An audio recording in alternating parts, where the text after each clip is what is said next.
has also increased quite a bit. Occasionally at the weekend, just to get a little bit of view of what's happening in the world, I take my wife out for a drive and I drive around. And so every weekend we go out, we keep realizing that, the mask wearing has gone up. That's all good to know.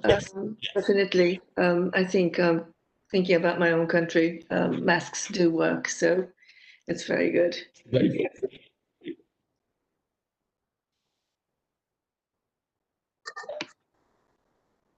Good morning, sir. Good morning, Dr. Mishra. This is Ajit Chaturvedi.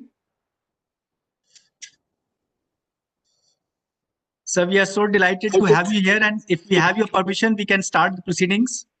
Our other dignitaries on the panel have also joined. Yes. Professor Mahua, we are ready.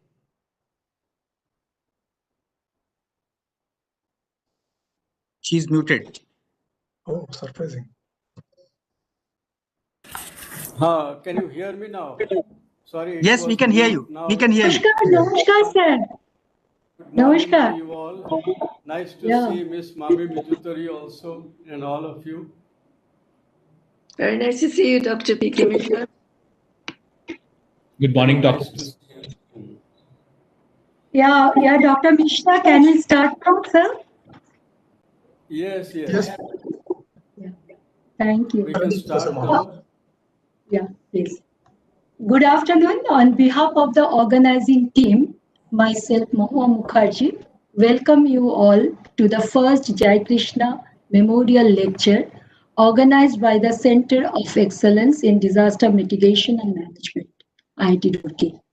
The dignitaries and the participants, this lecture series is named after late Professor J Krishna, the visionary leader who shaped the contemporary engineering education and profession in India and beyond.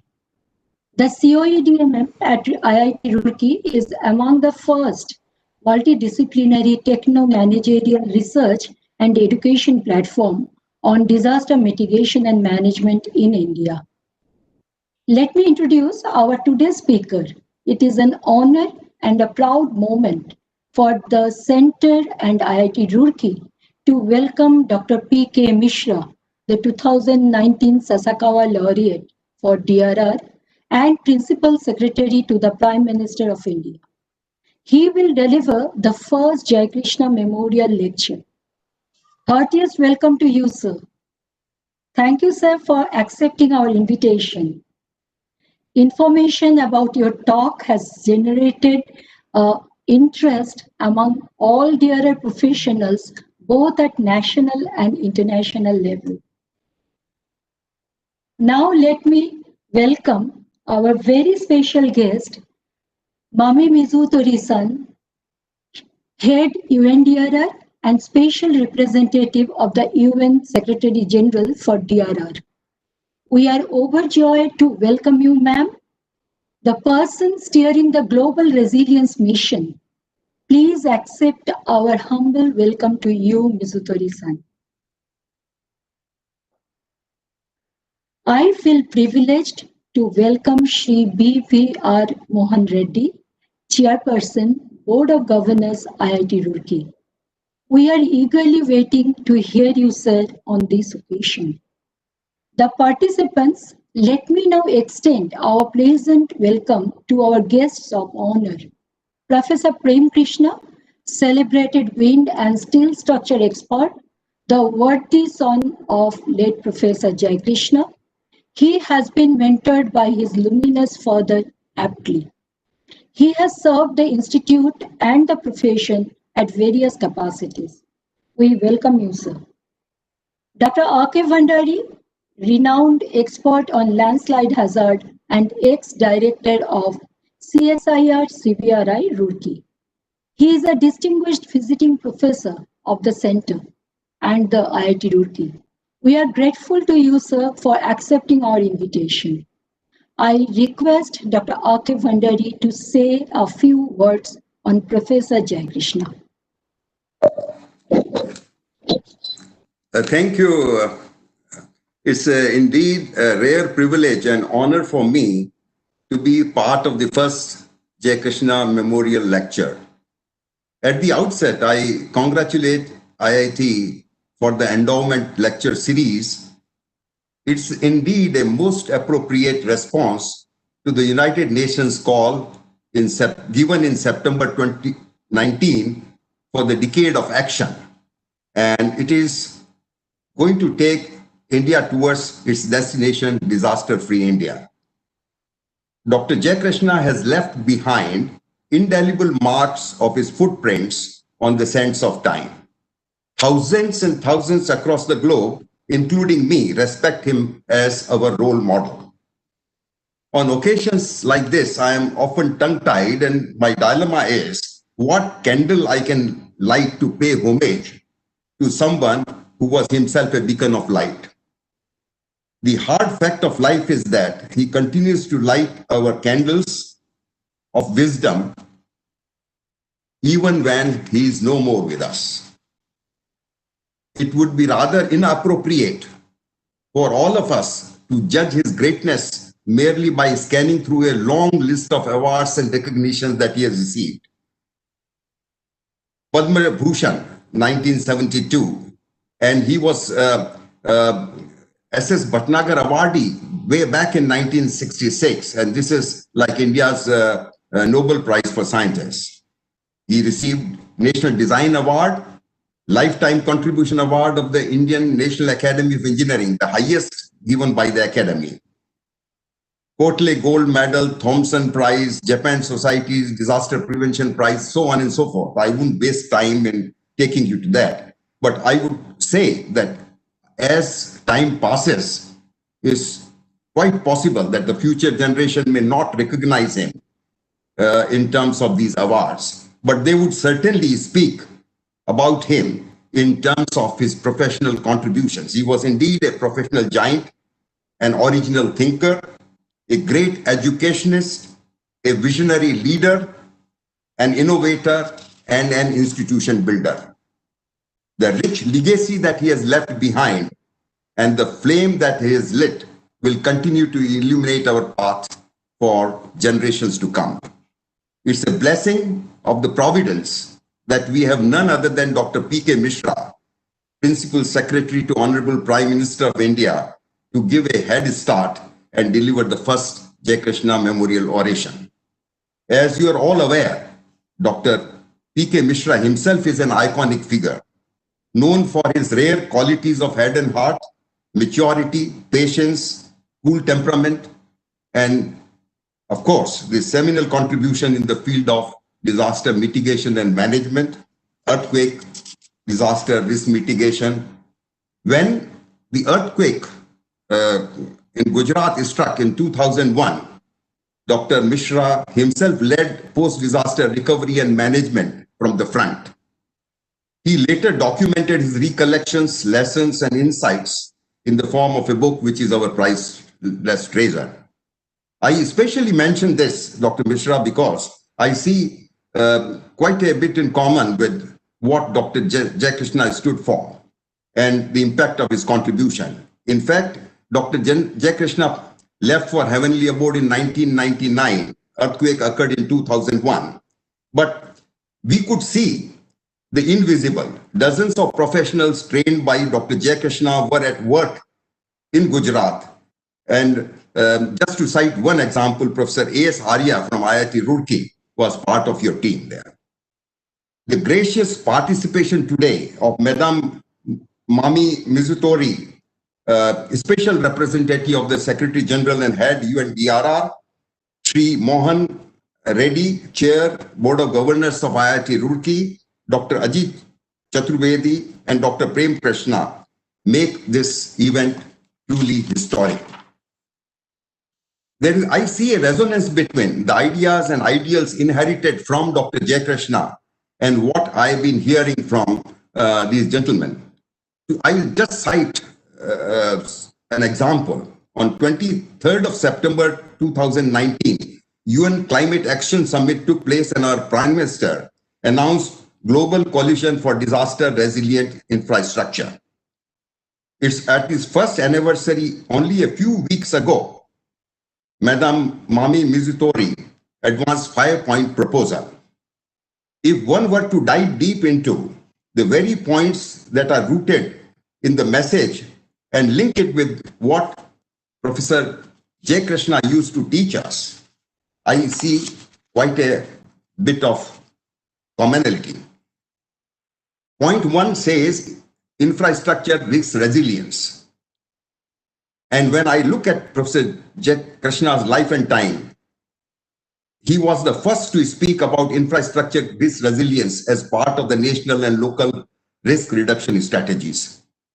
If you were to go through the history of river valley projects in India, you will find his stamp on Bhakara, Brahmaputra, Bhatsa, Narmada, Koyna, Tehri dams. In fact, he used to tell us on several occasions that when we talked about the safety of Tehri Dam, he used to say that, look, if you find unsafe in any part of India, better come to Tehri Dam. That was the kind of confidence that he had in the safety.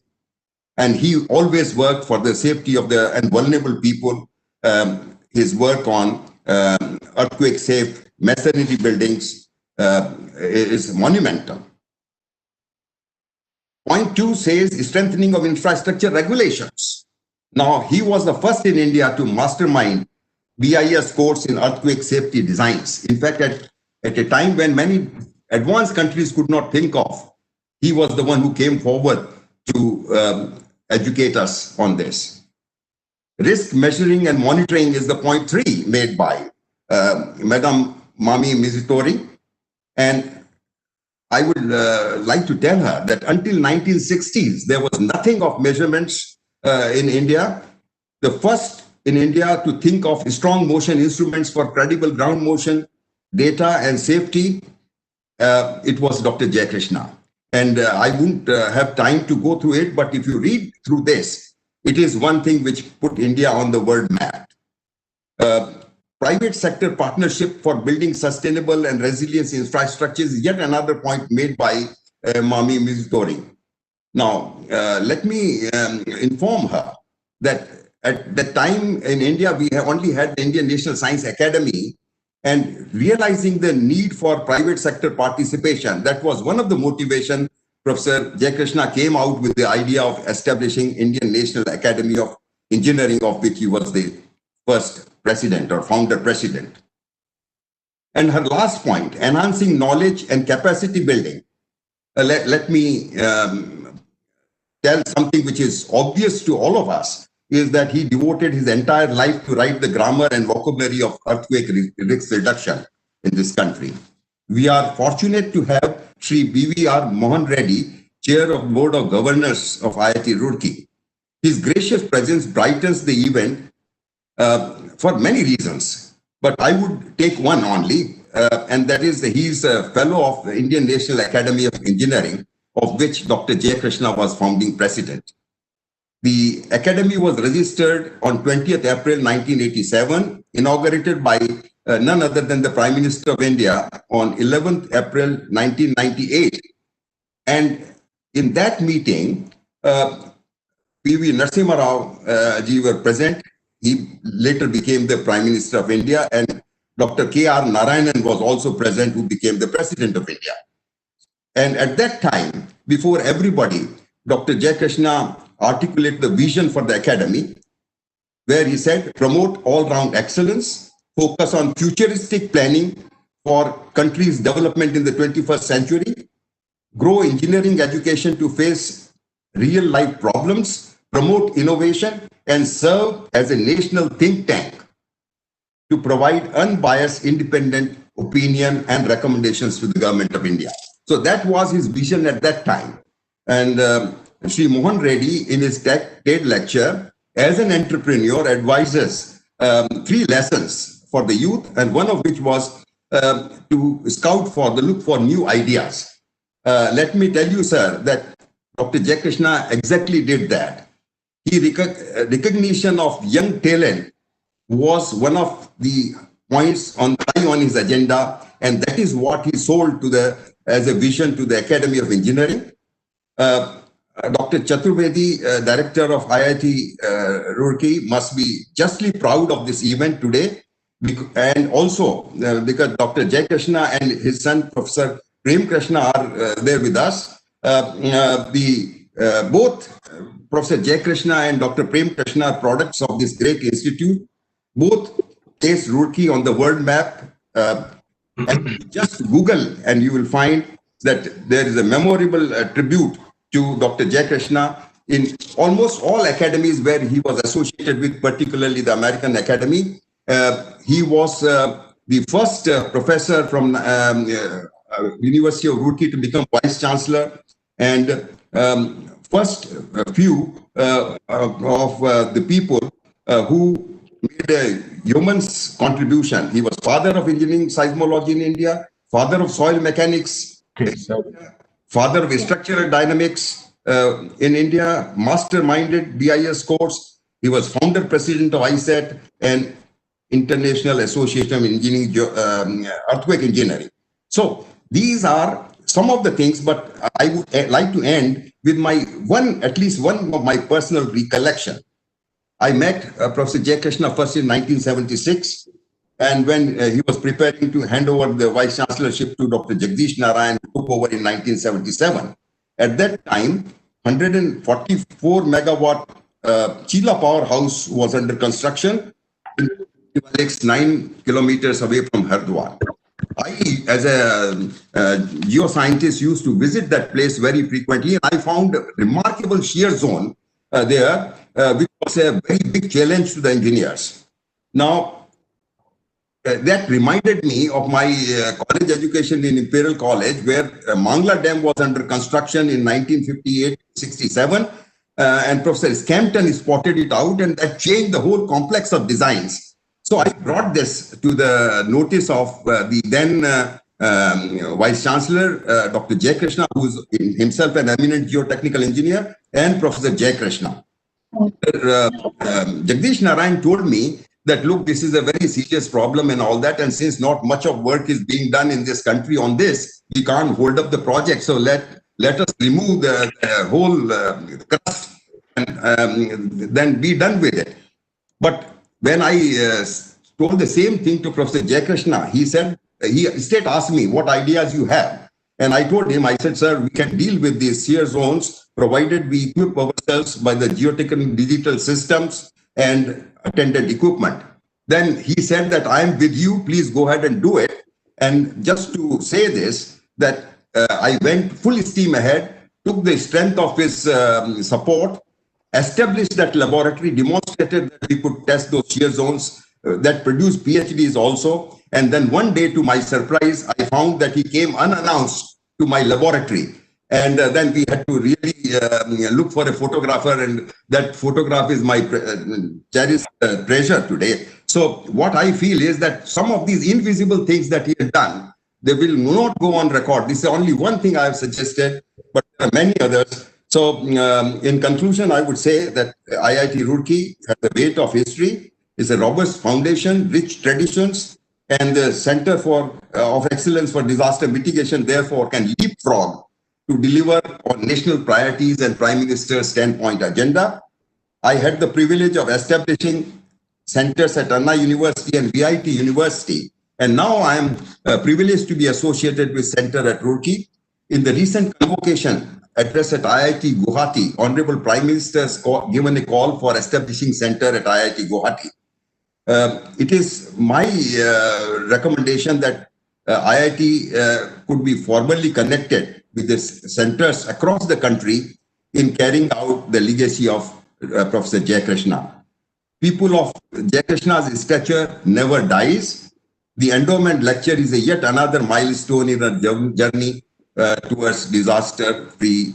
Thank you, Professor. Thank you, thank you, thank you, thank you. Thank you, Dr. Bhandari, for your enlightening address to the gathering. A very good afternoon to all the dignitaries and panelists. Myself, Dr. Sudeep Rai, a faculty member of CoEDMM, IIT Roorkee. It is my great pleasure and honor to have this opportunity to introduce our speaker, Dr. Pramod K. Mishra, who received 2019 United Nations Office for Disaster Risk Reduction Sasakawa Award, the most prestigious award, international award in disaster management, and who is currently the Principal Secretary to the Prime Minister of India. During 2001 to 2004, he was the Chief Executive Officer of the Gujarat State Disaster Management Authority, GSDMA, which was created after Bhuj earthquake of January 26, 2001. Dr. Mishra is also currently a co-chair in the Governing Council of CDRI, the Coalition for Disaster Resilient Infrastructure, launched in September 2019 at the United Nations Climate Summit held in New York City, USA, which is now a global partnership of 18 countries and 4 multinational organizations, namely UNDRR, UNDP, Asian Development Bank, and World Bank Group. Under his chairship, CDRI is now looking forward to welcoming more countries and organizations into this coalition to promote resilience of built infrastructures to climate change and disaster risk in order to ensure this sustainable development. Dr. Mishra received his PhD and master degree in economics and development studies from the University of Sussex, UK, and after a master degree from Delhi School of Economics and a bachelor degree from Sambalpur University, both in economics from India. He has an outstanding career profile comprising research, publication, policy formulation, and project management.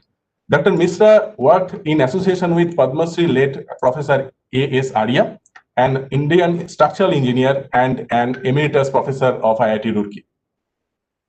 Professor Arya and Dr. Mishra started their work long before when disaster risk management became a widely established field of practice.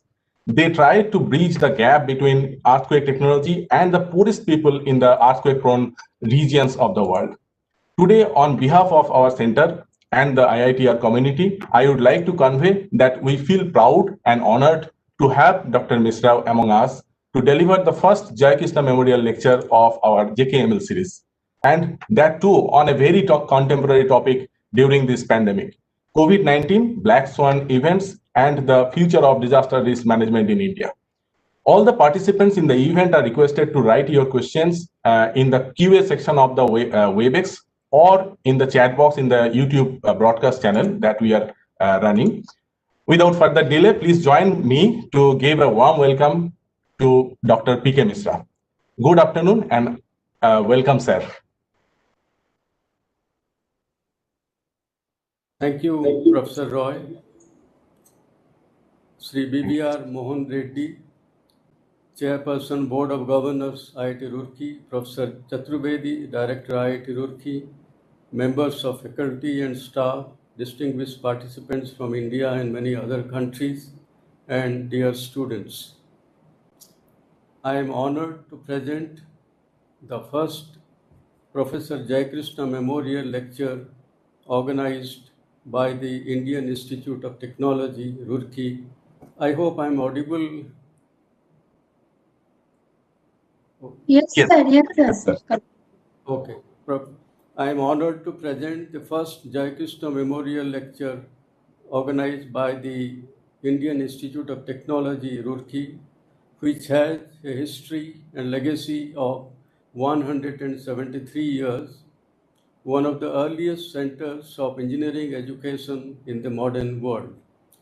This lecture, being the first such initiative, is to remember and draw inspiration from the many decades of distinguished service of Professor J Krishna in the field of earthquake engineering. I am honored by the presence of Professor Prem Krishna on this occasion when we remember his esteemed father. He himself had a very distinguished career.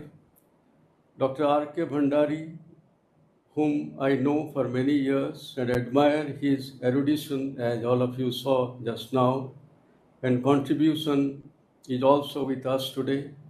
We are privileged to have the presence of Ms. Mami Bijuthori, Special Representative of the United Nations Secretary General for Disaster Risk Reduction. I have been interacting with her for quite some time, and I am amazed at her dedication and sincerity to the cause of disaster management. We are fortunate to have her global leadership on the issues we are about to discuss today. Professor J Krishna was a pioneer and a man of extraordinary vision and dedication. He laid the foundation of modern earthquake engineering education and practice in India more than 6 decades ago. His work towards establishing the first earthquake engineering educational institution in the country has stood the test of time. Indeed, after the massive earthquake of 2001, when Gujarat was devastated, we took the help of experts such as Padma Shri Professor A.S. Arya, who had been a luminary of the institution set up by Professor J Krishna. I would like to quote a sloka from the Bhagavad Gita, which says, Yat yat acharati sreshtha tat tat eva itara jana sa yat pramanam kurute loka tat anuvartate. Yat yat acharati sreshtha, whatever action is performed by a great man, tat tat eva itara jana, common men follow his footsteps, as we did after the Gujarat earthquake. Ya yad pramanam kurute loko tat anuvartate, and whatever standards he sets by exemplary act, all the world pursues. I hope the core message of my lecture will not only do justice to the memory of Professor J Krishna, but also in a sense focus anew on the need for building a resilient future in the face of some of the unique challenges, risks, and uncertainties faced by our country and the entire world. The topic of my lecture, COVID-19, Black Swan events, and the future of disaster risk management in India, is about not only learning from the current pandemic, but also creating a bridge between the traditional practice of disaster risk management and how disaster risk management ought to be practiced in the 21st century, particularly to deal with the uncertain scenarios in the context of climate change, and also due to some of the underlying drivers of risk inherent in the current global system. Over the last 4 decades, I have seen many facets of disasters. I had opportunity to be directly associated with addressing the issues of disaster risk management in my present assignment and also in the earlier years, as was mentioned also today. Whatever it is, the disaster experienced by our farmers in drought-prone areas, or the impact of the Bhuj earthquake of 2001, or the impact of the 2004 Indian Ocean tsunami, or the ongoing pandemic. I have seen firsthand the human suffering and also economic and environmental impact of disasters. In the 1990s, I had done some academic research focusing on role of risk in farming decisions and farmers' well-being. The personal stories I have heard of suffering are distressing, yet those of resilience and resolve of our people to bounce back from disasters are also inspiring. These stories point to the most important resource of our country, the wisdom and resourcefulness of our people. With timely and right kind of support from the state and civil society, the people of our country are very capable of building a resilient future for themselves. I have also witnessed the evolution of our disaster risk management approaches over the last 4 decades. Disaster risk management has come from the margins to the center stage of our development discourse.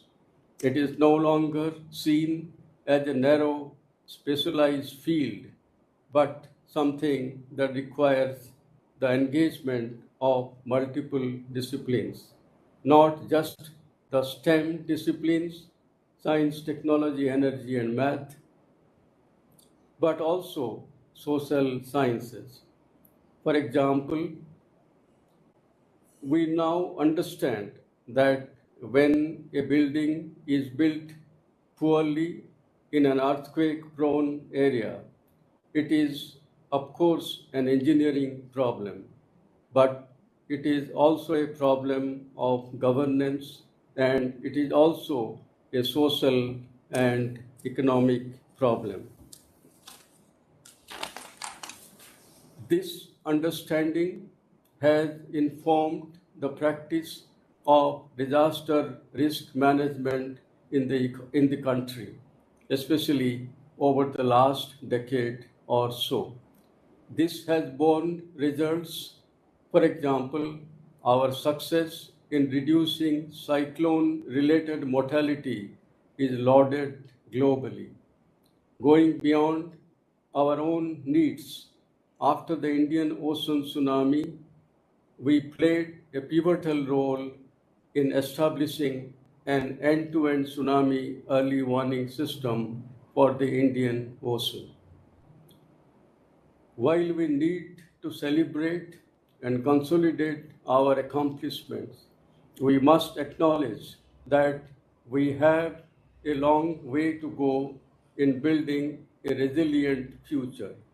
The COVID-19 pandemic, with 1.25 million deaths worldwide and about 125,000 deaths in India, is a sobering reminder that there are vulnerabilities lurking all across the global system. These vulnerabilities can come in contact with a rare event, in this case, an unknown virus, and lead to cascading impacts of unimaginable proportions. More than 5 years ago, when the international community was negotiating the Sendai framework for disaster risk reduction, the discourse was primarily around two types of disasters: extensive risk, or the risk of low severity, high frequency hazardous events, and disasters such as localized floods and landslides. And second, the intensive risk, or the risk of high severity, low frequency disaster such as strong urban earthquake, a tsunami, or a major storm.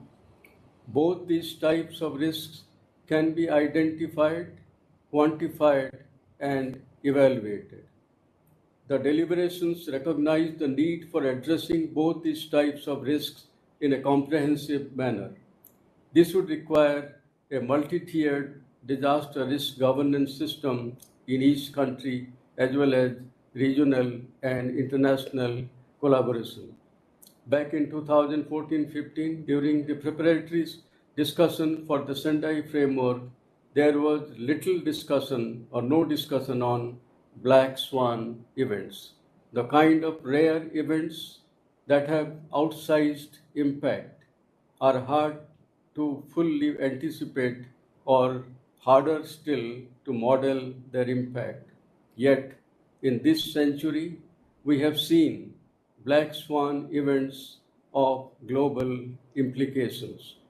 First, the Indian Ocean tsunami of 2004 that simultaneously affected a large number of countries and caused nearly 200,000 deaths of not only nationals from the Indian Ocean rim countries, but also from many parts of the world, particularly tourists who came to those areas which were affected.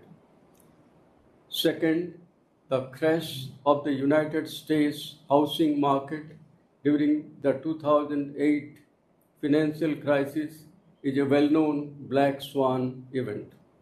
The effect of the crash was catastrophic and global, and only a few outliers were able to predict it happening.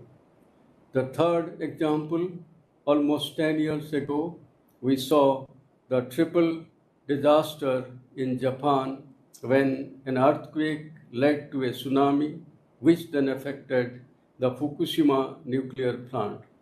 While a strong earthquake in Japan is entirely expected and its impacts can be modeled, it would be very difficult to model a concatenation of an earthquake, a tsunami, and a nuclear disaster. How do we prepare for that? And finally, the ongoing pandemic, which some would classify as a black swan event. While the notion of pandemic preparedness has been on the radar screen of the global public health community, the way the current pandemic has panned out shows the limits of our ability to anticipate and prepare for black swan events. In India, floods, cyclones, and chemical disasters have also coincided with the pandemic. There were some of these during this period also. While we know how to assign probabilities to each one of these events separately, how do we calculate the likelihood of all these events coming together to result in larger impacts? I would like to use this lecture to reflect on these questions. I will do this in 3 parts. In the first part, I would like to share some of the principal lessons from the pandemic, how we tackled what we learned. In the second, I will share some reflections on how can we better protect ourselves against black swan events. And finally, I will highlight some specific opportunities to advance the disaster risk management agenda in the country. Coming to the first part of my lecture, lessons from COVID-19 pandemic. We have many lessons to learn. In India, we recognized the threat posed by COVID-19 early in the trajectory. We correctly gauged the enormity of the problem and committed ourselves to a scientific, evidence-based approach. Under the Prime Minister's leadership, the country has put up a united fight against the pandemic. All strata of society, all social and economic groups, different regions of the country, the civil society and the industry came together to take on this common challenge. There has been a clear recognition that everyone is susceptible, whether rich or poor, whether from the east or the west, and this has to be a united collective fight. While our public health workers, the corona warriors, have been at the front lines risking their own safety for the sake of their fellow citizens, the non-pharmacological response has also been unprecedented.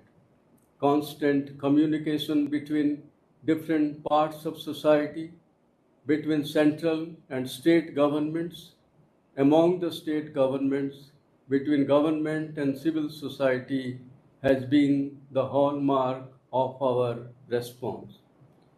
While the fight against COVID-19 continues, we can take pride from the fact that as a country we have come together in a remarkable way.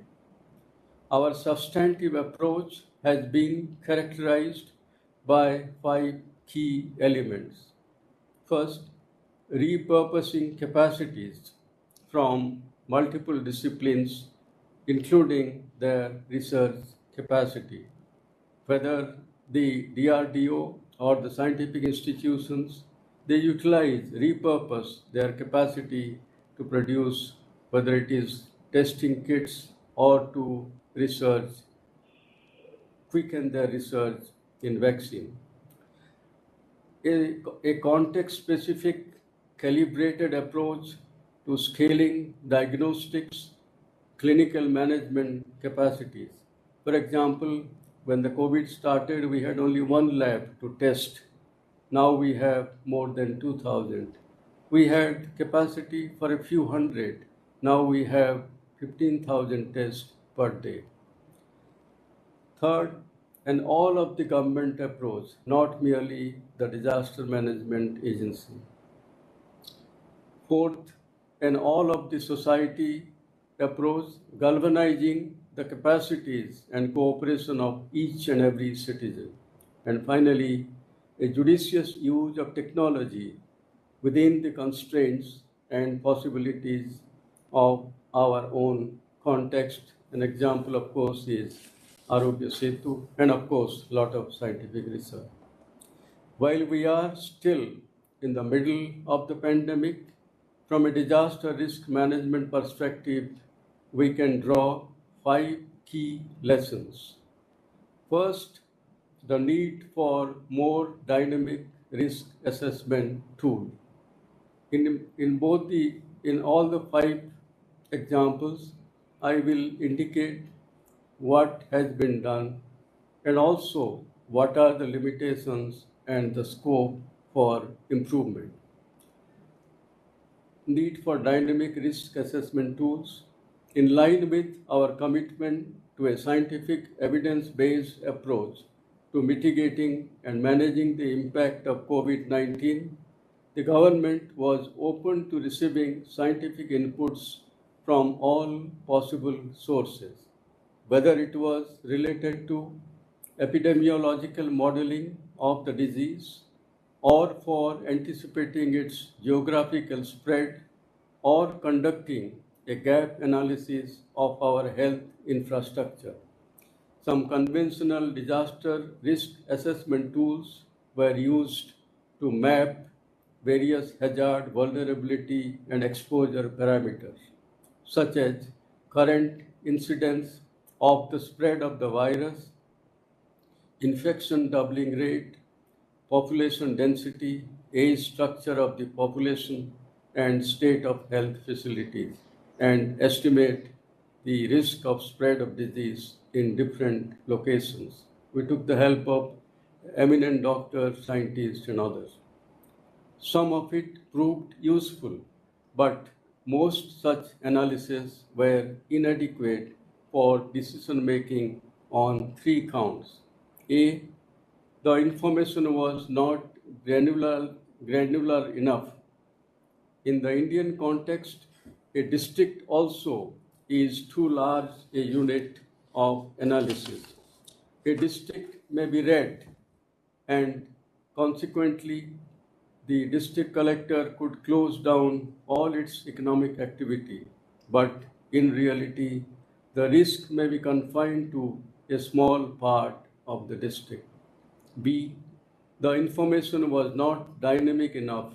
In a rapidly spreading epidemic, we needed smaller time steps at which the updates could be provided.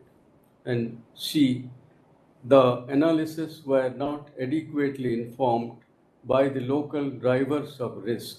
The disaster risk management community should take stock of these lessons and refine these tools to meet future needs.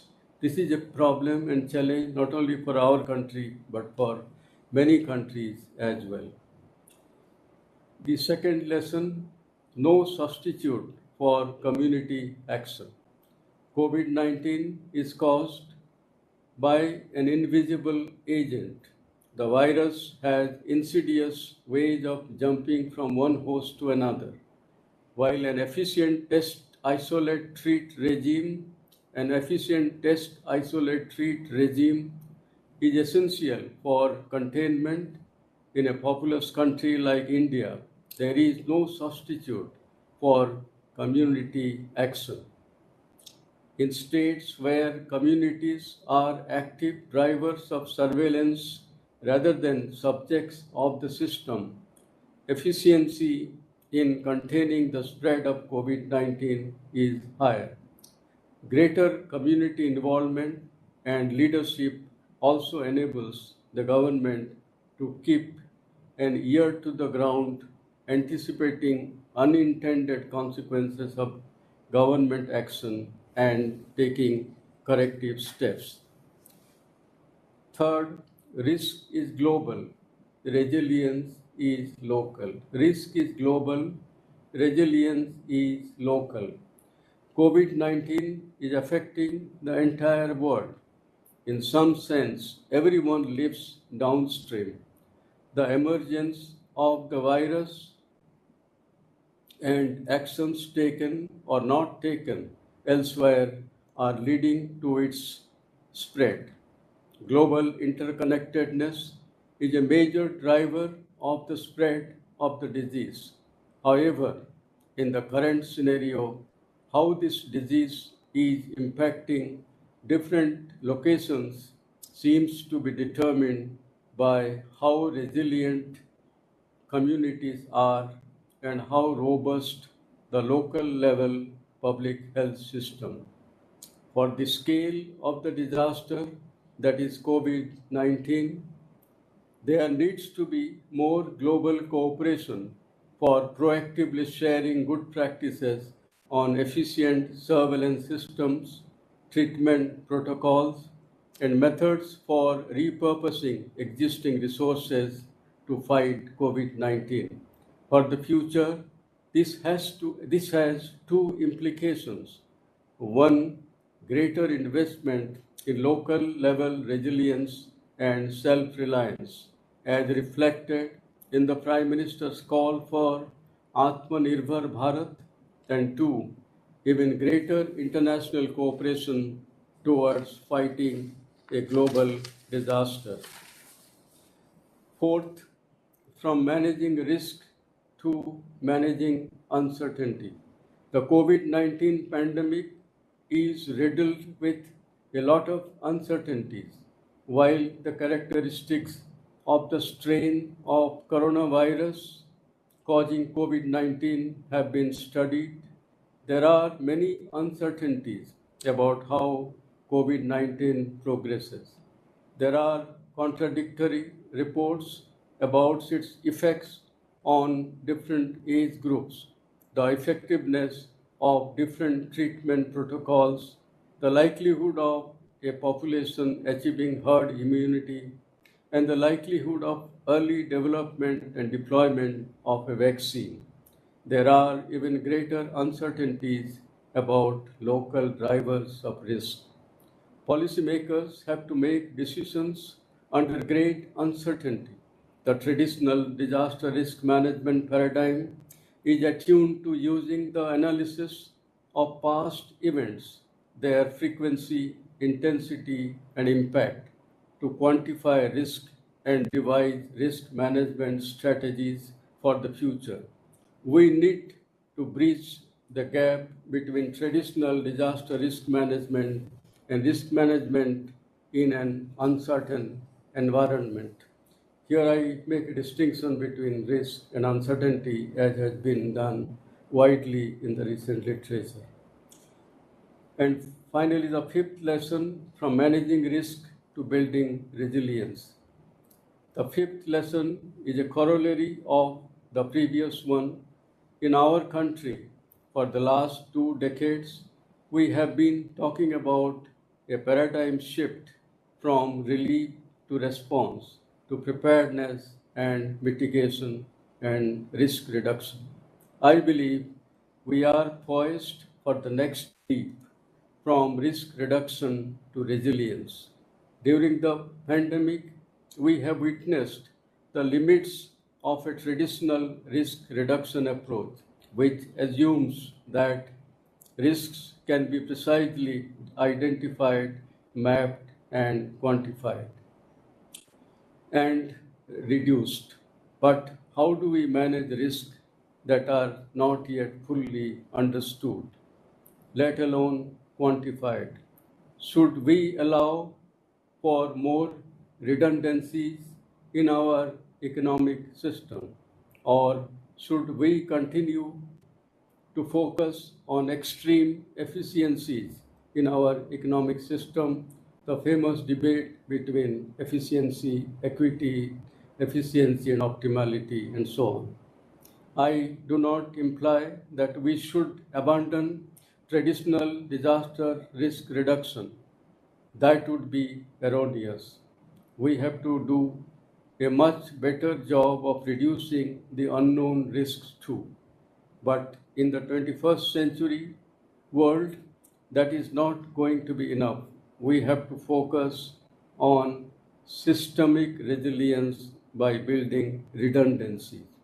We have to focus on systemic resilience by building redundancies, by developing strong feedback mechanism, and by investing in stronger modular system at the local level. Now I move on to the second part of my lecture, and there are very interesting ideas and debates on whether it is a black swan event or a white swan and so on. This also, I would like to conceptualize some of these experiences of the pandemic. But the objective is, how can we protect ourselves against black swan event? The COVID-19 pandemic is being referred to as a black swan event. For most of us, this event came from nowhere. Everything was normal, and suddenly the virus started affecting all parts of the world. It appeared to be a black swan event. And what is a black swan event? Nassim Nicholas Taleb, a Lebanese American scholar, made the concept famous in his 2007 book, The Black Swan, The Impact of the Highly Improbable. He describes the black swan event to have the following 3 distinguishing characteristics. A, rare, high-profile, hard-to-predict events that have an outsized impact and are beyond the realm of normal expectation. B, events whose probabilities are so small that they are difficult to compute. And C, events and their causalities that we tend to explain after the event. Because before the event, we are totally unaware. After the event, we try to rationalize, debate whether it could have been predicted or how it could have happened, and so on. Unlikely events seem impossible when they lie low in the unknown or in the future. But after they happen, people try to rationalize them into their conception of the world. Experts debate whether someone had predicted, because some people claim that we had predicted, because like sometimes astrologers say that we had predicted, or sometimes even meteorologists also say that we had predicted, but very difficult to know exactly the location and the nature. So experts debate whether someone had predicted such an event, or why someone could not have predicted, because they justify that it was impossible to predict. Because much of this debate we know after the 2008 financial crisis. Some claim they had predicted, others said it could not have been predicted. Even though a pandemic is not something unknown, it is a moot point if the magnitude, spread, and impact of COVID-19 could have been predicted. The way it overwhelmed most countries of the world, the pressure it exerted on the medical infrastructure, and the ferocity of its economic impact were perhaps unthinkable. It is in the realm of imagination whether the memories of the Spanish flu of the last century could have or should have guided us to anticipate the nature of today's pandemic. Interestingly, a few months after the pandemic started, Taleb, the person who had popularized the black swan concept, is reported in the media to have said that COVID-19 pandemic was not a black swan event. It was a white swan event, if ever there was one, because it was predictable.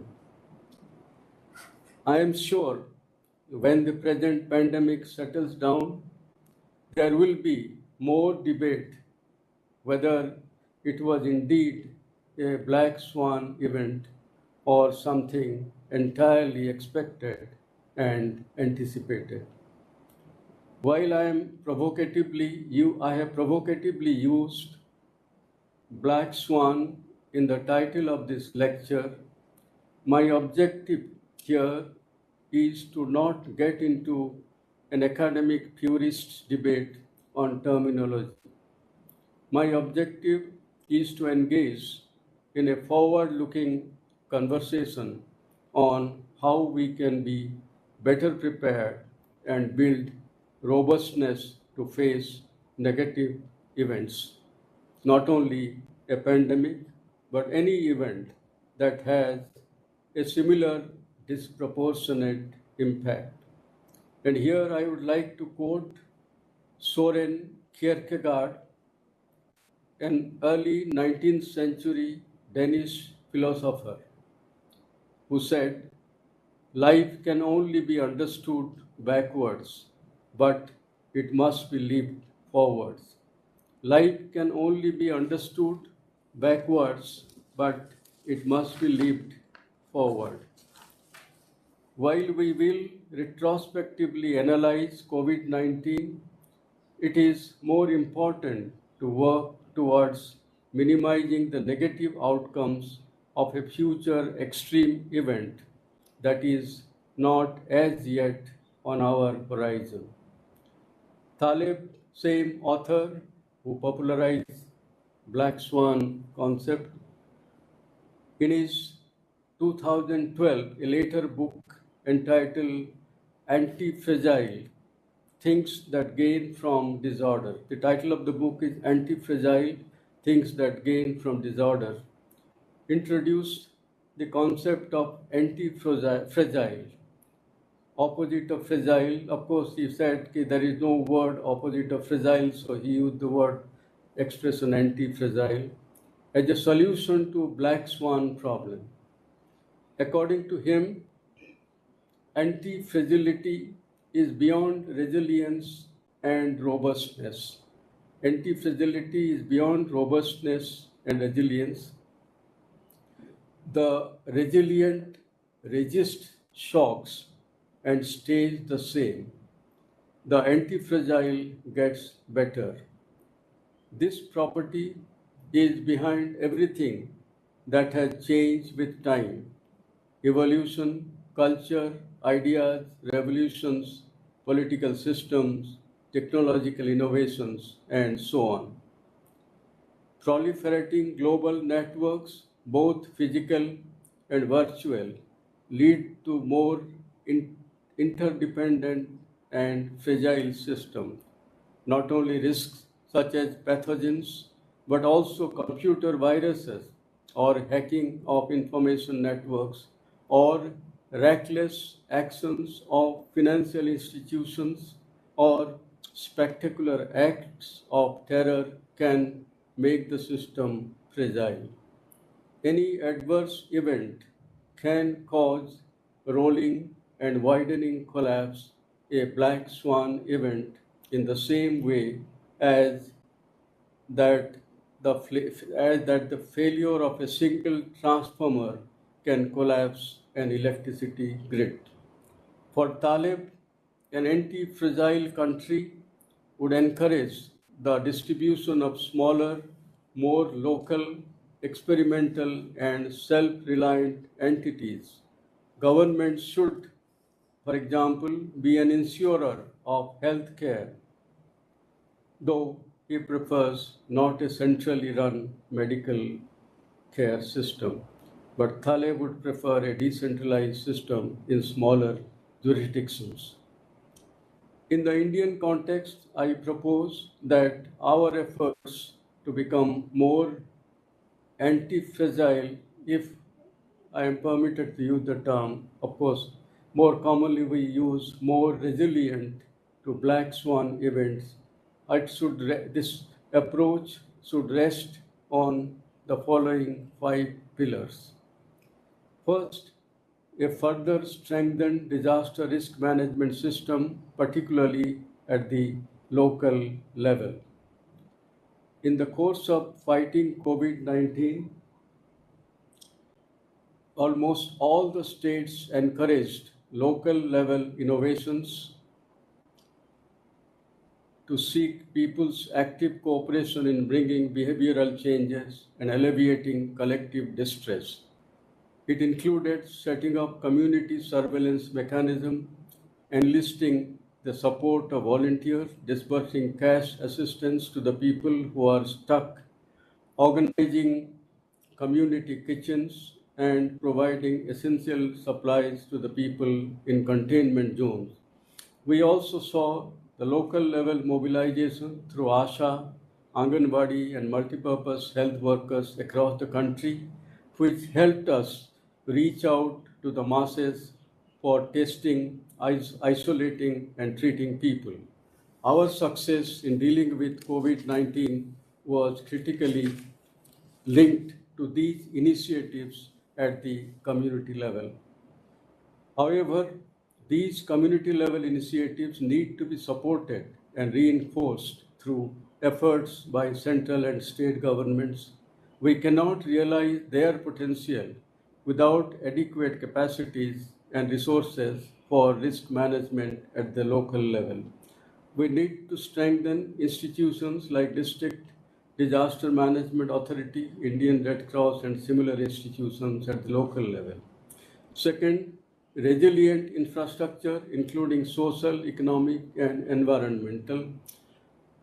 One of our success stories has been the maintenance of supply lines across the length and breadth of the country in the midst of nationwide lockdown. There was no major disruption. Of course, there was some disruption to essential supplies as our trucks moved on the roads.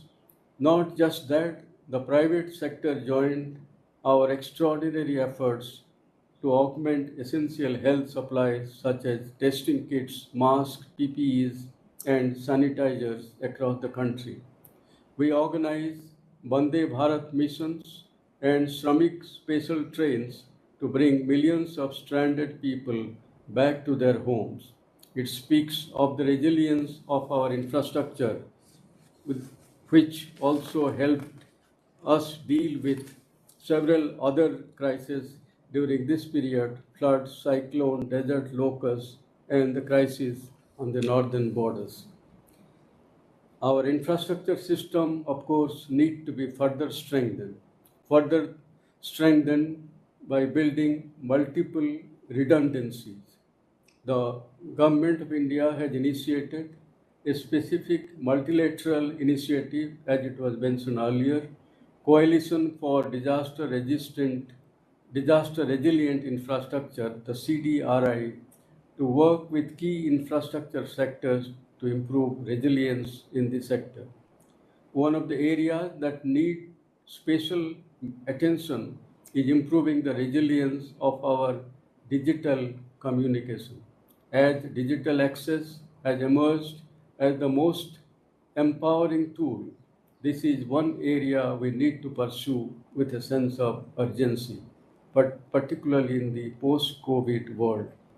It is also one area where we expect our technical institutions of excellence, such as IIT Roorkee, to contribute significantly. The third pillar, resilience financial system with equitable access to savings, credit, finance, and insurance. Of course, we have a mechanism already in place last 5-6 years. Cash transfer through the direct benefit transfer or DBT mechanism has been an important form of support to the people who have suffered the most. Under the Prime Minister's Garib Kalyan package, the government transferred rupees 69,000 crore, approximately US $9.25 billion, to 420 million people. Further, 800 million people got free food grains during this period. These brought a much needed support to the people reeling under the impact of COVID-19. It clearly points to the need for improving access to financial services for the people, be it the Jan Dhan Yojana, through which people are getting linked to banks, or the Mudra Yojana, through which people are getting cheaper loans. People have benefited from their integration into an expanding national financial system. Millions of people have benefited. Needless to say that agricultural insurance also will play a significant role in addressing risks faced by farmers, particularly small farmers, and make them more resilient.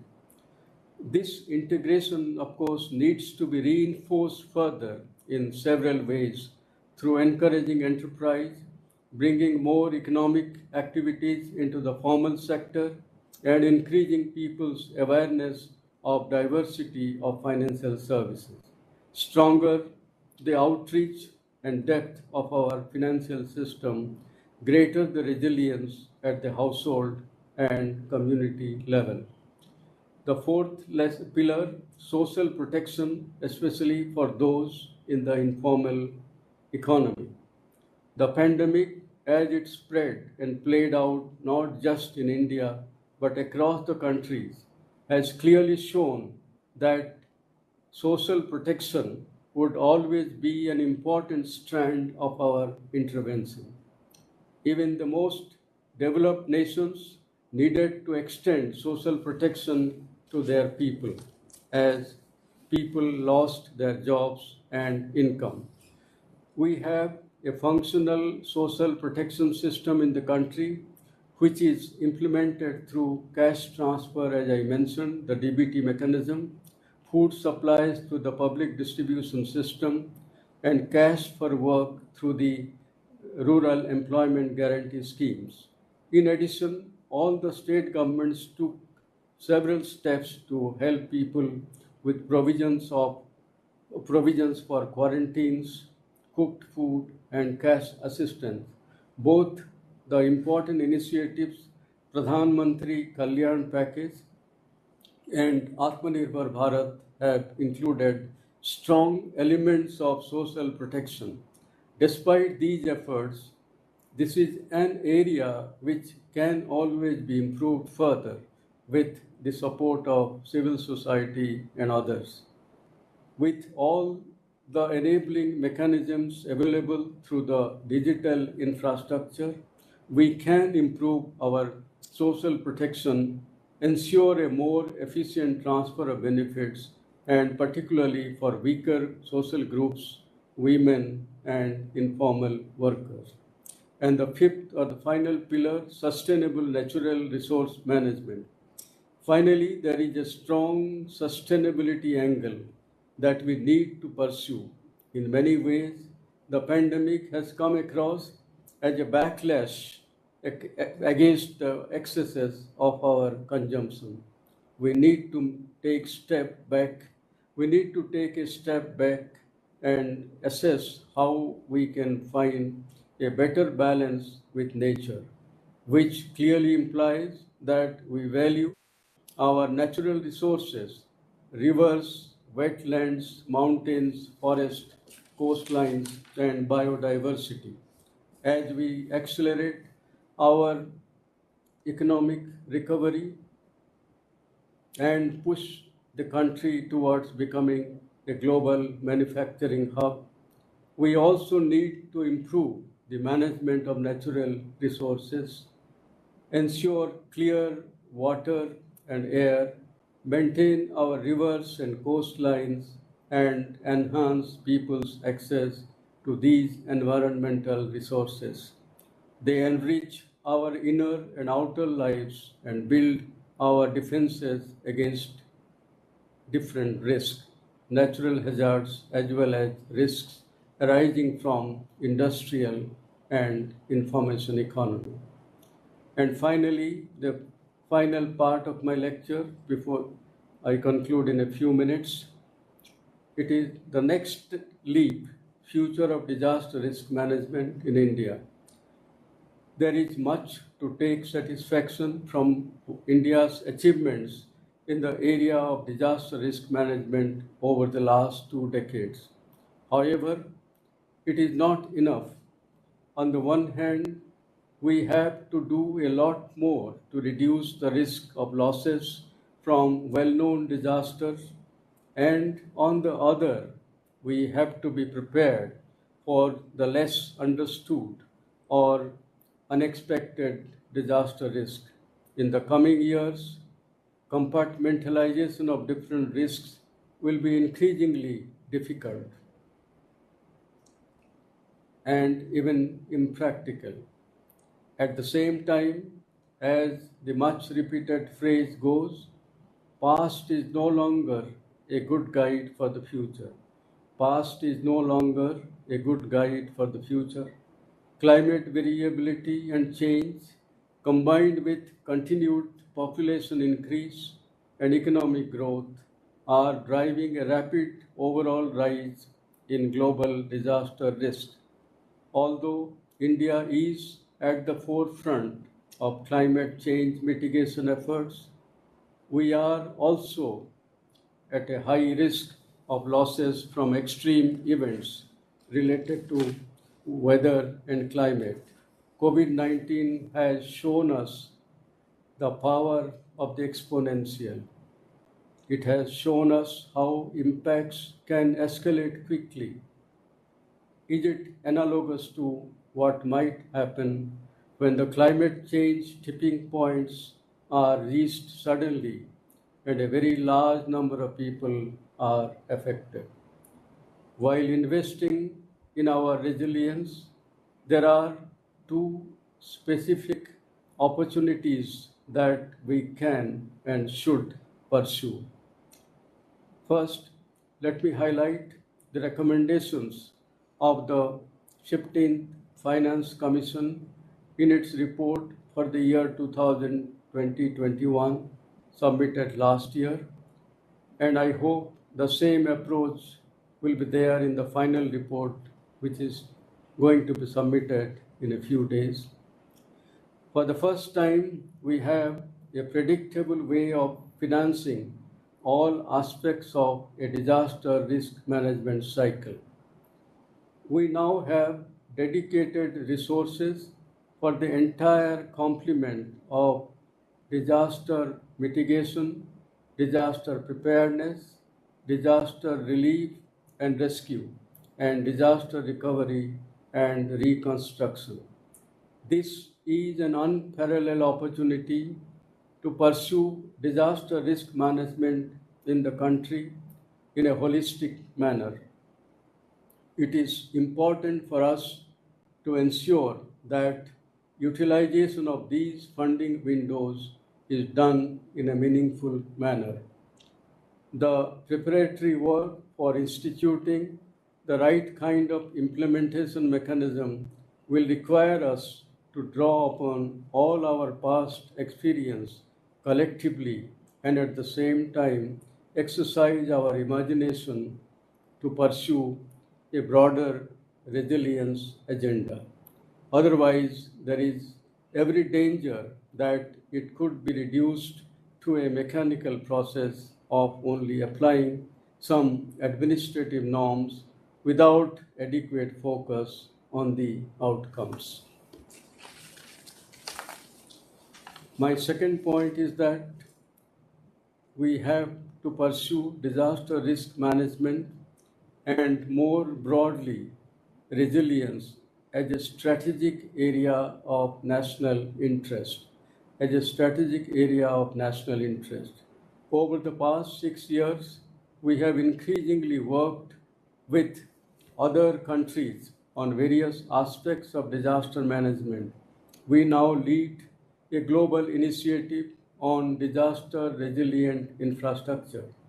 On various aspects of disaster response, we have engaged with the world within the framework of various international groupings, SARC, the South Asian Regional Cooperation, BIMSTEC, the Bay of Bengal Cooperation, SCO, the Shanghai Cooperation Organization, IORA, the Indian Ocean Rim Association, and FIPIC, the Forum for Indian Pacific Islands, as well as our bilateral relations.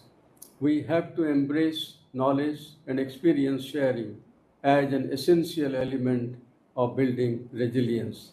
The very presence of Ms. Mami Mijuturi today from the United Nations, who is heading the United Nations efforts for disaster risk reduction, is extremely significant in this area. COVID-19 has underlined the interconnectedness of our world. We have to pursue resilience at home as well as in the global system.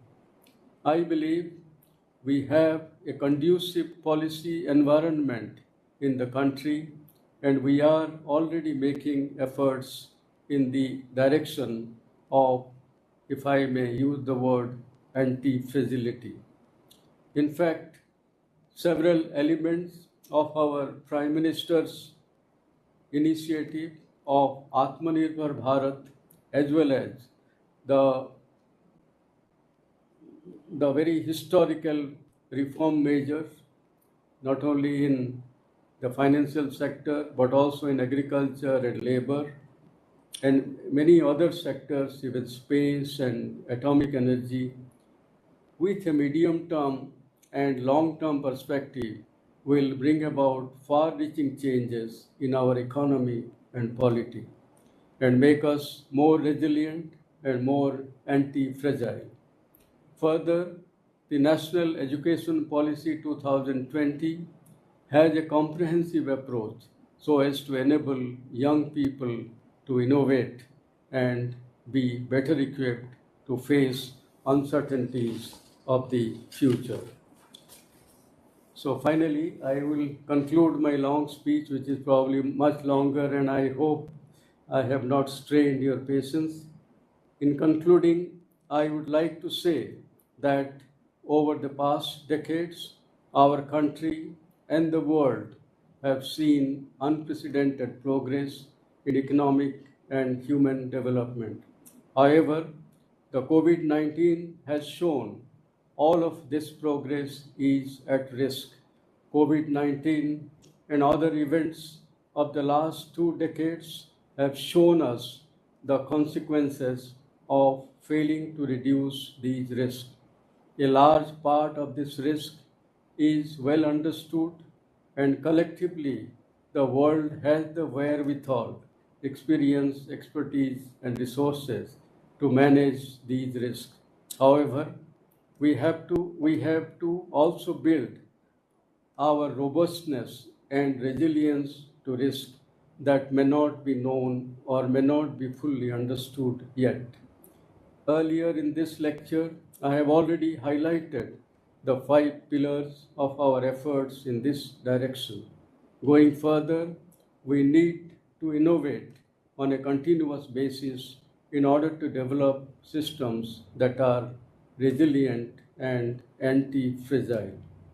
Just as the COVID-19 cases are gradually coming down in India, we have to not only continue to be vigilant and try to get the pandemic under control, we have to renew our resolve to build a bright future for all our people.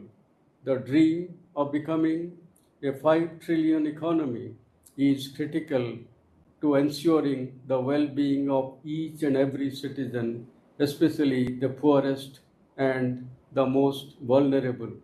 The key lessons from the pandemic is that the principles of resilience and anti-fragility have to be integral to India's growth story. This would mean that risk management has to become everybody's business. This is not just the domain of agencies like the NDMA, but it has to become our second nature in all spheres of our national life. In this, institutions like IIT Roorkee have an important role to play, not just at home, but in the world.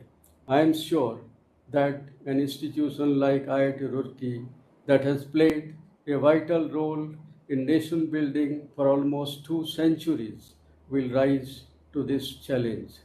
I would once again like to express my gratitude for the opportunity to deliver this lecture. Thank you very much. Yeah, such a thoughtful rendering of the country's future risk management philosophy, sir. Policies, especially in the context of any black swan event like COVID-19 pandemic. So many takeaway points you have given us, sir, to learn, ponder, plan, and implement. And as expected, many questions are there for you. I am only selecting few out of it, and you will choose the 41 to respond. One question came like, during this pandemic scenario, we have seen real-life multi-hazard events like Swan happened. And in this case, we can see that in our Indian urban settlements, there is very less regard to practice the resilience, especially the built bylaw. There is some. Yeah, the question is something like that. The multi-hazard scenario in this COVID era, like Umfan, we have already experienced in our country. And our urban settlements, they have a very less regard to the resilience policies like building bylaws and all this. So what should be resilient policies like practices, resilience practices like building bylaws and all these things we don't adhere to. So how to really we can change this practice? This is one question. Especially the urban settlements, because when at this time Umfan has not really impacted any important urban area. Another question came from the vaccination side, sir. That is how well we are prepared, because we have a large population and because it is not only giving the vaccination, it is also management of the tracking and the follow-ups. So that is the second question I picked. And the third question I picked, that we saw extensive mitigation approach at national and sub-national level. What is the third question? Because there is some, I think, extensive mitigation approach we could see at national and sub-national levels for severely affected livelihood. How to respond to this, because it is not sufficient. while also simultaneously strengthening the resilience mission. So shall I So these are the three. Sir, you respond to can the first? Anyone. You can choose any one or two, sir. I think if I start with the last question, the mitigation, because mitigation is extremely important. For a long time, I mean, if I talk about more than 2 decades or so, we all focused on relief and rehabilitation. Mitigation was only receiving attention last 2 decades particularly. I entirely agree that mitigation is extremely important and mitigation is difficult also. But here I would like to say that for effective mitigation, it has to be a all organization problem. Everybody has to take up. And what has been talked about as mainstreaming of disaster management. In other words, whatever development schemes we take, we must include, like nowadays people talk about environmental impact assessment. The disaster risk assessment should also be incorporated in every scheme, every development project, and how to mitigate that. Mitigate means basically to reduce the impact. So all our, when we build a house, we need to see if it is an earthquake prone area, what means how to make it earthquake resistance. Of course, there will be a trade-off between the additional cost and also the reducing the risk. So that's how I think mitigation has to be part of our life, actually. That's what I have also tried to say. And when we talk about also mitigation, the other one is mitigation also need not be always the physical or structural. It can be non-structural. It can be financial also. If we improve the livelihood of the people, then they are much better prepared. So mitigation has to be a multi-dimensional approach. Similarly, about the large population also, because I have also dealt with extensively in the lecture also, the livelihood of the people is important. It is also important for them to have access to financial system. It is important for them to have access to healthcare system. So these are all addressing this population, and they are also indirectly mitigation measure. About the urban risk, of course, this has again been a challenge last 10, 15 years. It has been realized because of the larger population, because of the unregulated constructions. So those issues we need to address, and the National Disaster Management Authority has prepared several guidelines also, and there are various types of expert are also working on this. So I think this is one area where educational institutions like Roorkee University can also do some of the research work. And more importantly, as I mentioned in my beginning of my lecture also, all these are not merely problem of disaster managers and also not merely engineering problem. They are also problems in social sciences, problem how our habits, for example, in the context of COVID now, the COVID, what is now called COVID appropriate behavior. So behavioral change also is important, not only in the context of COVID, but in the context of urban disaster, in the context of mitigation. So this much I can say at this stage. Thank you, sir. Yeah, thank you, sir, for accepting the invitation and delivering a splendid talk and providing guidance for country's resilience during this difficult time. Now, I would like to invite SRSG Ms. Mami Mizuturi. Mami Mizuturi is the special representative of the United Nations Secretary General for Disaster Risk Reduction and head of the UN Office of DRR based in Geneva. In her capacity, she provides directions to the UN Office of DRR to support countries and stakeholders in the implementation of the Sendai framework. She is a law graduate and she has served the Japanese diplomat.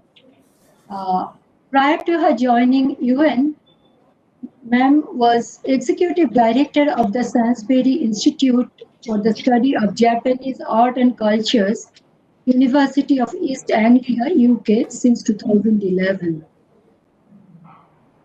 Ma'am Mizutori has brought a paradigm shift in creating strategic and operational coherence between disaster risk reduction, climate change, sustainable development goals, as well as the humanitarian action. She addresses issues ranging from multi-hazards risk, sustainable city, climate change and disaster resilient infrastructure, sustainable livelihoods, nature-based risk reduction, among others, which are the core issues being dealt in the CoEDMM IIT Roorkee. We request SRHD Ms. Mami Visutori to kindly put forward her comments on the thought-provoking first JKML lecture presentation by Dr. P.K. Mishra. Thank you very much, Professor Makuji. When I learned about today's important event and that Dr. P.K. Mishra, whom I respect immensely, was going to give the first keynote for this lecture series, my only hope was to listen in, because I knew that it was going to be something tremendously important. So I'm very honored to be given a few minutes to give my humble comments, but I know that there are many illustrious speakers after me, so I will keep my comments very brief. Indeed, Dr. P.K. Mishra is the Sasaka Award laureate. I had the pleasure to be with Dr. P.K. Mishra in the global platform in Geneva in 2019 when the award was bestowed upon Dr. P.K. Mishra. And the late Professor J Krishna, who was a giant of earthquake engineering, is someone who is close to the heart of Japanese, because as is India, Japan is a very earthquake-prone country, and engineering is the bottom. Engineering is something that can really help build the resilience of the people. Now, today's lecture by Dr. P.K. Mishra was fabulous. I'm really fascinated because Dr. Mishra, as always, you have put into the current very challenging context of COVID-19 into the evolution and even into what has to be the future of disaster risk management. The nature of risk we face that has been so eloquently described by you. What are the lessons early, but what are the lessons that we have already learned and what we need to keep on learning and sharing? And how do we importantly protect ourselves? And I was very struck by the point that you were talking about this tragedy, this crisis, but telling us how we can change this into an opportunity to build resilience, which you mentioned is the next stage that we need to go in the evolution of disaster risk management.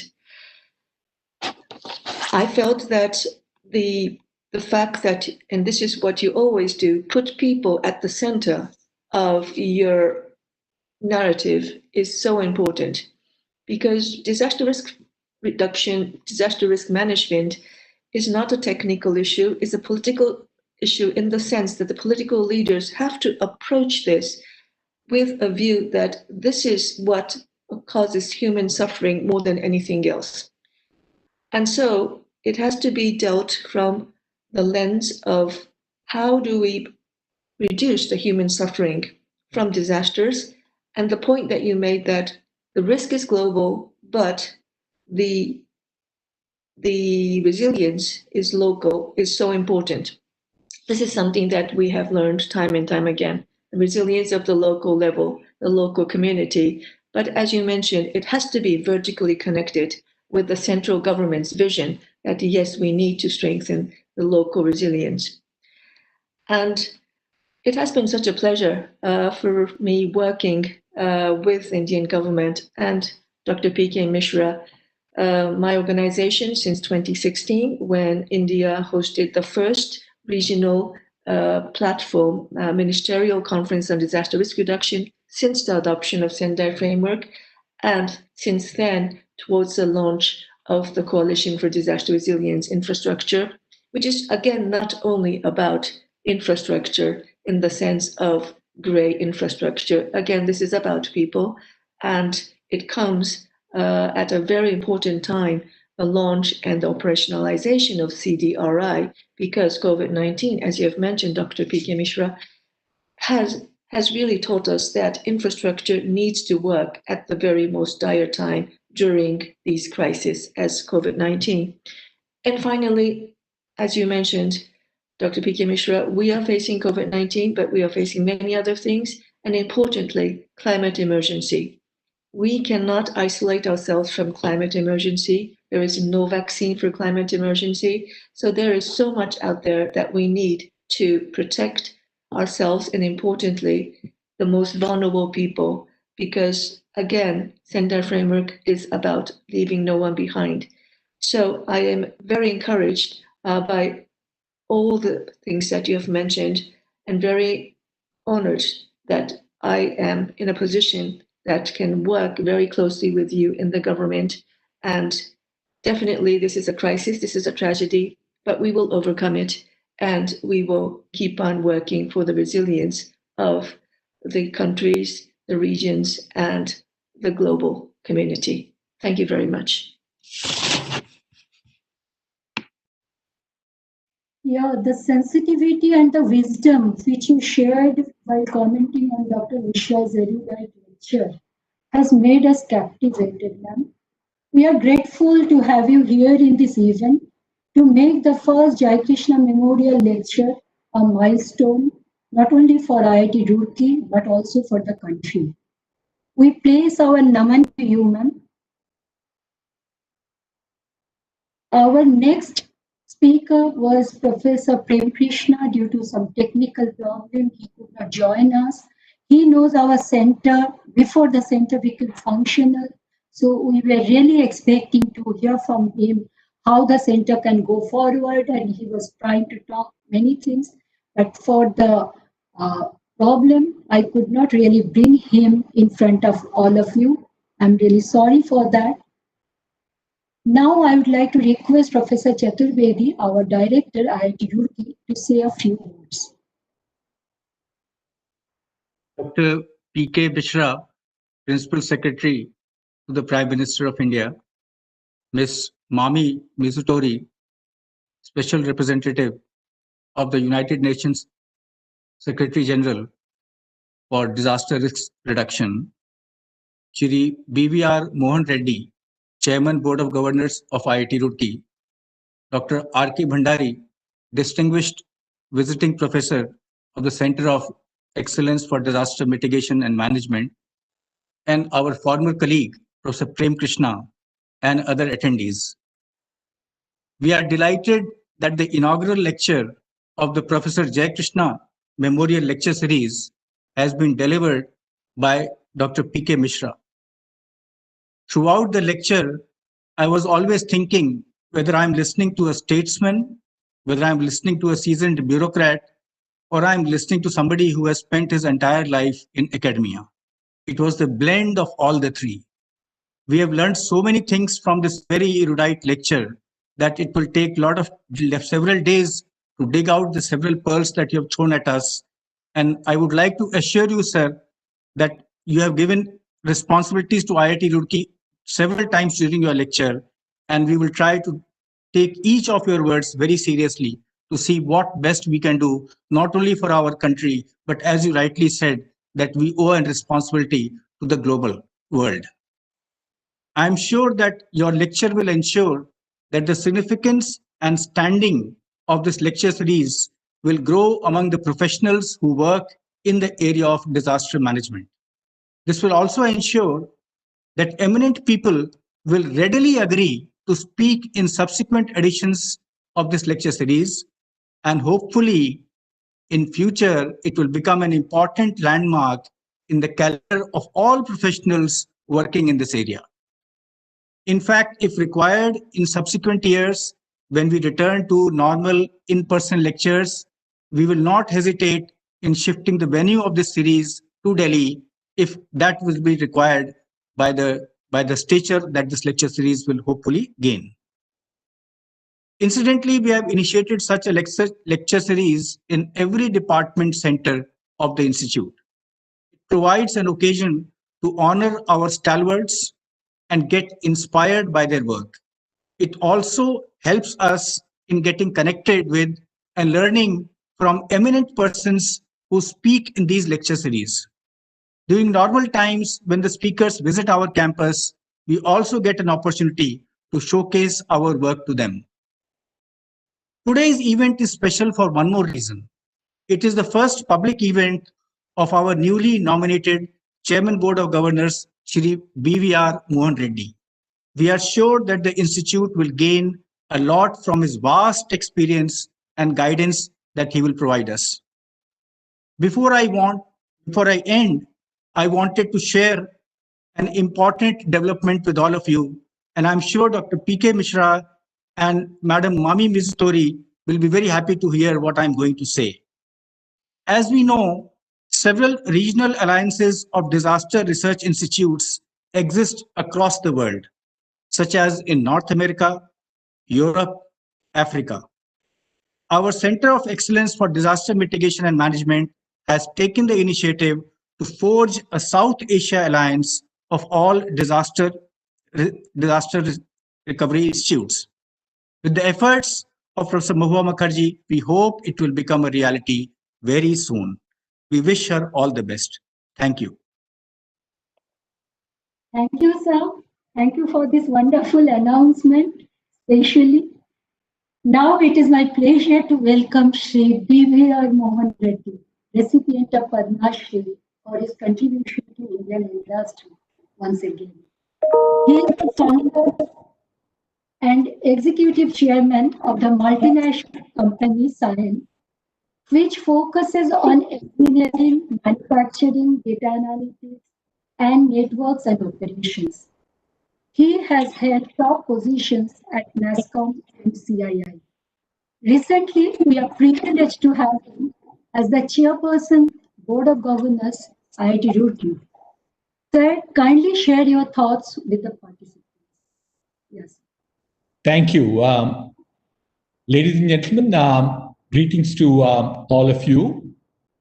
Let me add a few thoughts to what was shared by our esteemed guests, chief guest and speaker for the first Professor J Krishna Memorial Lecture, Dr. P.K. Mishra ji, SR, SG, Miss Mami Mizutori, Swan, Dr. R.K. Bhandari, and others. Before I do that, let me first congratulate IIT Roorkee. I will say congratulate IIT Roorkee. I'm a very new addition to the leadership team, less than 10 days old, for initiating this Professor J Krishna Memorial Lecture. To all of us, Professor J Krishna was a pioneer in many areas of teaching, research, institution building, and equally importantly, nation building. His contribution was immense as a gifted and a motivating teacher, a pioneer in earthquake engineering research, an institution builder of Roorkee University as its vice chancellor, and an outstanding contributor responsible for earthquake-resistant design for many important projects across the country. Celebrating the memories and contribution through of Professor J Krishna through this memorial lecture has immense value in motivating and encouraging many generations, and especially our students in making him a role model. I also like to congratulate the leader of IIT Roorkee for choosing the United Nations Sasakawa Award recipient, Dr. P.K. Mishra ji, to deliver the first memorial talk.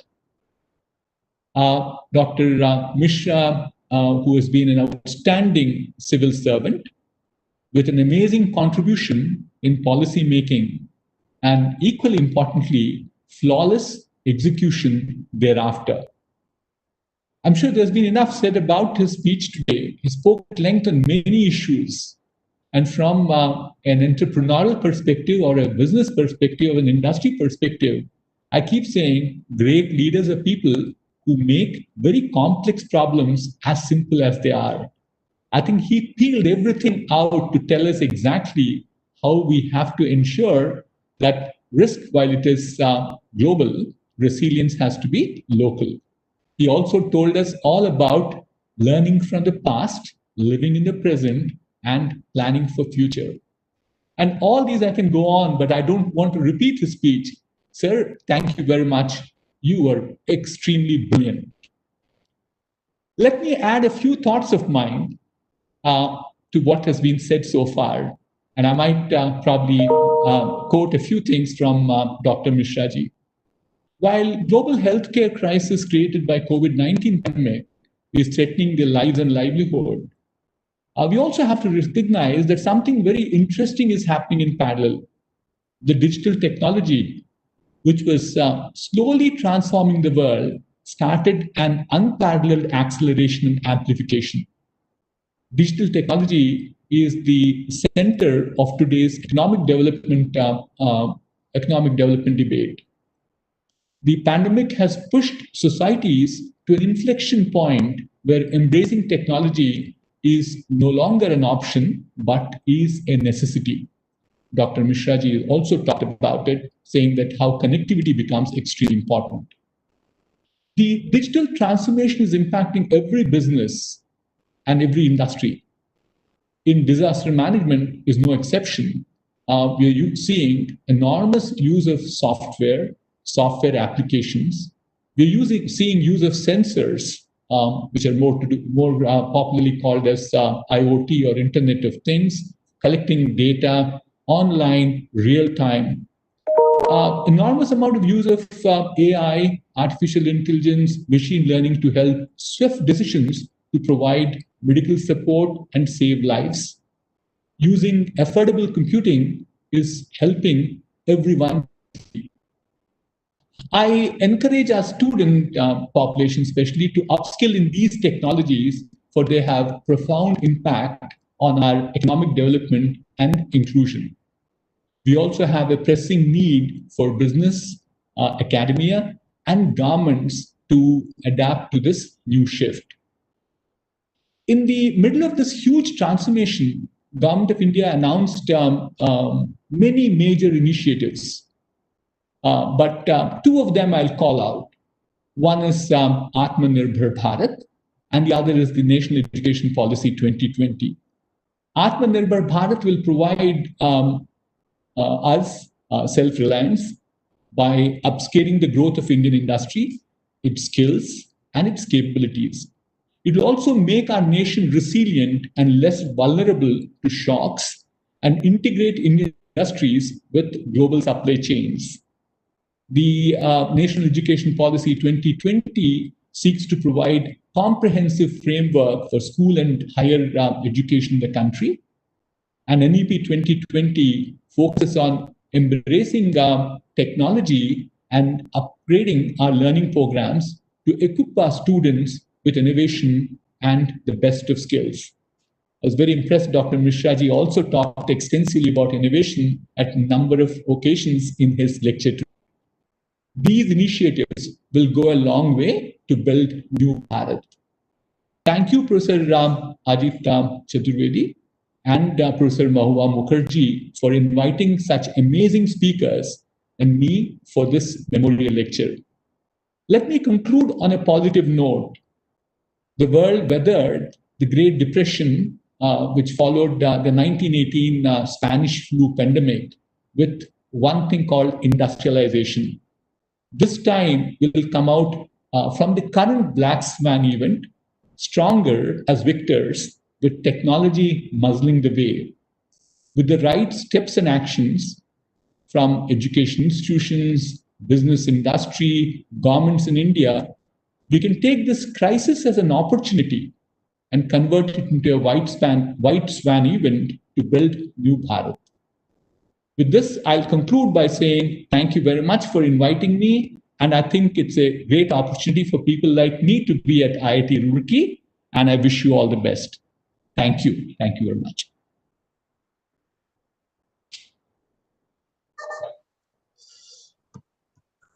Thank you very much, Shri BVR Mohan Reddy, for sharing your thoughts. Myself, Anil Kumar Gaurishetty, an associated faculty of Center of Excellence in Disaster Mitigation and Management, IIT Roorkee. A very good afternoon to the honorable keynote speaker, other dignitaries, and participants of the event. It is my honor to deliver vote of thanks on this occasion of first J Krishna Memorial Lecture organized by Center of Excellence in Disaster Mitigation and Management. On behalf of the organizing committee and also on behalf of the institute, I would like to sincerely thank Dr. P.K. Mishra for accepting the invitation to deliver first JKML and for sharing his words of wisdom on COVID-19, Black Swan events, and the future of disaster risk management. Special thanks to SRSG Mami Mijutori for her gracious presence. I wish to express our gratitude to Shri BVR Mohan Reddy, Professor R.K. Bhandari, Professor Prem Krishna, though he could not connect technically, but he is there and he attended the whole event, and Professor Chaturvedi for addressing the event. The organizing committee is fortunate to have Professor Saptarshi Kole as its member due to his instrumental role in the design-related work. I want to express my heartfelt gratitude to the presence of dignitaries like Shri Kamal Kishore, Professor Rajiv Shah, Shri Animesh Kumar, Professor Hirokaju Tatano, Professor Subhajyoti Samaddar, Dr. Shun Lee Han, officials from NDMA and Prime Minister Office staff, and all the participants from different institutions and universities present today through WebEx and YouTube Live. Many thanks to all media sections, in particular Doordarshan, for arranging the live telecast. Thanks to everyone again for making this event a grand success. Thank you.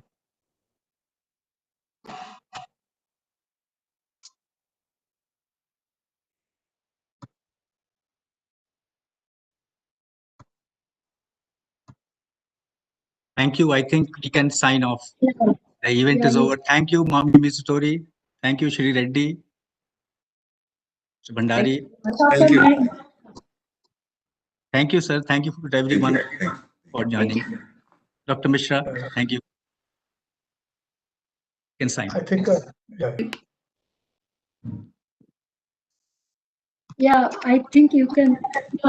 No, sure. Okay. Yeah, I think you can take it out. Yeah. You can.